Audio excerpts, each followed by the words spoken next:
Alright, this is the last day on this girl. So we got the rear turn signals soldered in, heat shrinked, and I pulled the sleeve over the new wires. They're just soldered in right here. There's no need to take all of that out all the way up to the battery compartment. So we got the rear turn signals on, and we ran into a little bit of an issue with the front. So let me preface this that this is a temporary solution to get this bike rolling and somewhat legal. So the rubber on these were all busted up and stuff, and we didn't realize that we had to get specific turn signals for the front to go around the fork tubes. So this is just a temporary solution. I pulled the reflectors off, drilled out the hole. The reflectors are in the bag, so when we get the new ones in, we can put the reflectors back on. But just because it's a temporary solution does not mean it has to look like ass.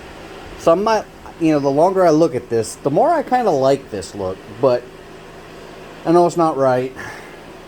So even though, like I said, it's a temporary solution, I sleeved the cables, soldered in the wires, heat shrink, sleeved the cables, ran them around down here so they're not going to get caught on anything. And when we get the new ones, it's just a matter of cutting that off, ripping that off. And I even went and hit these on the belt sander to just kind of remove that bump of broken rubber, just so it's just not, we got to have this on here so when we get the new ones in, it helps stabilize the headlight. And it's a chrome trim, so I just put those back on. This one over here on this side was busted up a little bit more. Hit it with a belt sander. We can see that it's split right there. But other than that, this girl is done. The guy who brought it to me came over yesterday and he took it for a test drive. I took it for a little test rip. And for being a 500, she's loud as hell and she talks back when on decel. It pops. But she's a little ripper. I'm really, really impressed with this. I had to adjust the shifter. I had it way too far forward or too far up. So had to adjust that. Got turn signals on. She is a little ripper, and I'm proud of what I was able to do with this bike. It wasn't in the best of conditions, wasn't in the worst, but it just wasn't in the best of conditions, and she needed some love.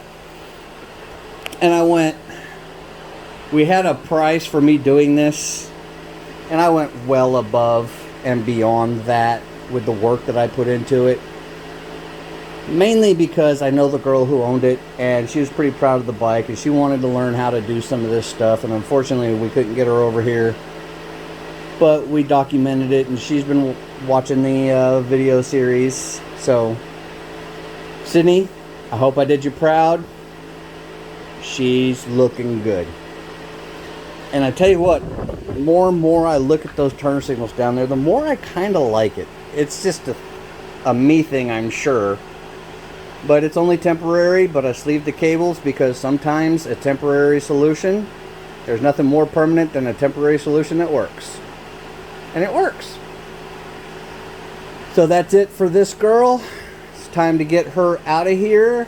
And my guy is bringing me actually I gotta go get it, but next up on the healing bench is going to be a 99 ZX9. Anybody that knows me knows that's my bike.